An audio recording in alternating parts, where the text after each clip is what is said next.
In 20 years from now, where do I see myself?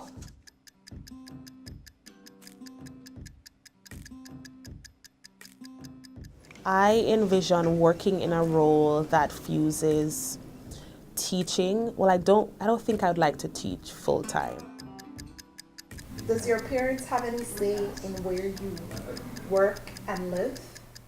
I don't think they want me to live in the global south, so-called developing countries,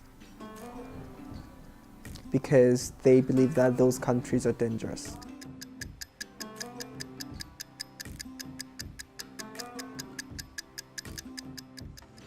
In as much as I'm in Ohio University right now, I mean, I can choose to probably be here for like the rest of my life. But there's one thing that I've always told people: home is always home.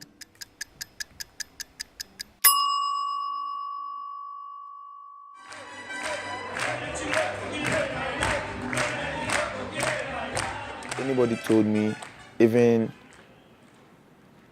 mid-July 2017, that I wouldn't see the end of August in Ghana, I wouldn't have believed it. I've always had like a mixed feeling towards it because, one, I'm in a country where technically I have no rights. Psychologically, it sort of plays some funny games on you, and you sometimes question yourself and ask yourself, why did I even get myself into this situation? Like, who sent me, who asked me to do this?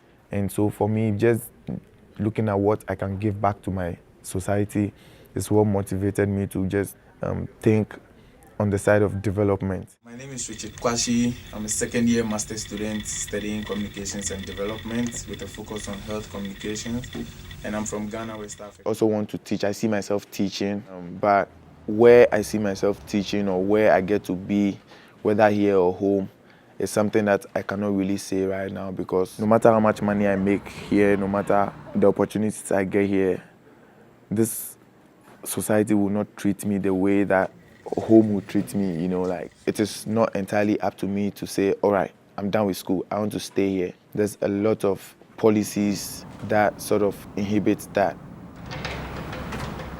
It's difficult for foreigners who do not have green cards or work visa to find a job in the States.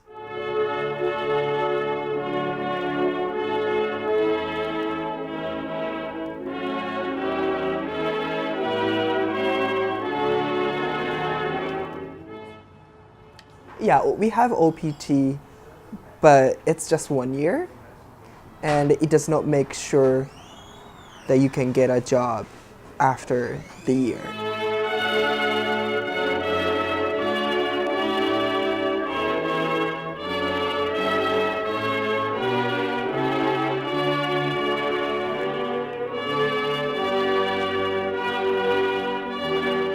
I talked to several Japanese people who live in the States. Everybody told me the same thing, at least one same thing, which was the easiest thing to find a job here is getting married with an American person. I did not consider that seriously because, I'm single right now, and I don't think I can find one within 1 year. So that's why I decided to go back to Japan. My mom was really sad, and still she is telling me that, hey Kay, why don't you go to PhD program, blah blah blah.